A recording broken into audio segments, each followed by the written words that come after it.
राजनीति में अक्सर आरोप सुनाई देते हैं, सरकार पर सवाल उठते हैं, लेकिन जब कोई संत, कोई मुफ्ती खुलकर सरकार की तारीफ करे तो मामला सुर्खियां बन जाता है।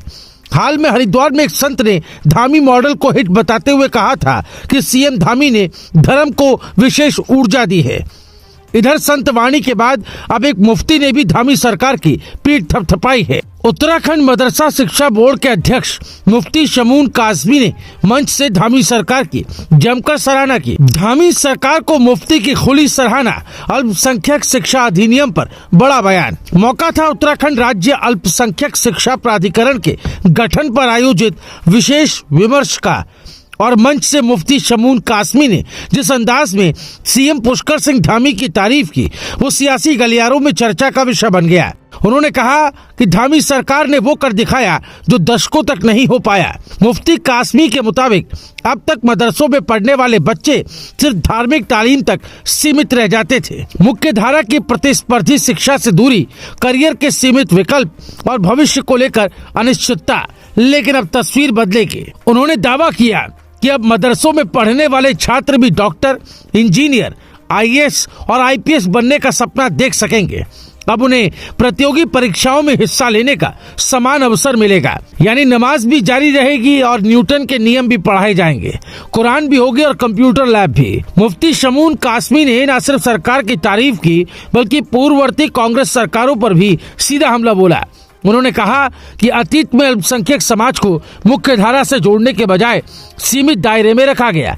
शिक्षा के आधुनिकीकरण की दिशा में ठोस कदम नहीं उठाए गए। हालांकि ये सियासी बयान है, लेकिन मंच से आया ये संदेश साफ था, मौजूदा सरकार ने बदलाव की शुरुआत कर दी। मुफ्ती कासमी ने कहा कि राज्य में समान नागरिक संहिता लागू करना हो, नकल विरोधी कानून लाना हो या फिर अल्पसंख्यक शिक्षा प्राधिकरण का गठन, ये सभी फैसले शिक्षा और प्रशासन में पारदर्शिता की दिशा में उठाए गए मजबूत कदम हैं। उन्होंने प्रधानमंत्री नरेंद्र मोदी के सबका साथ सबका विकास मंत्र का जिक्र करते हुए कहा कि धामी सरकार उसे धरातल पर उतार रही है। सबसे दिलचस्प बात ये रही कि मुफ्ती कासमी ने ये साफ किया कि धार्मिक शिक्षा पर कोई रोक नहीं लगेगी, यानी मदरसे अपनी पहचान बनाए रखेंगे, लेकिन अब उनमें आधुनिक विषय भी शामिल होंगे।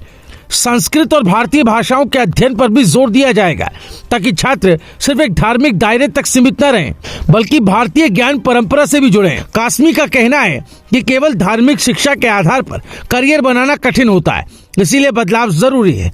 अगर मदरसे में पढ़ने वाला छात्र इंजीनियरिंग या मेडिकल की तैयारी कर सके तो ये पूरे समाज के लिए सकारात्मक बदलाव होगा। उन्होंने केंद्र सरकार की योजनाओं का भी जिक्र किया, मुद्रा loan, Ayushman Bharat, make in India.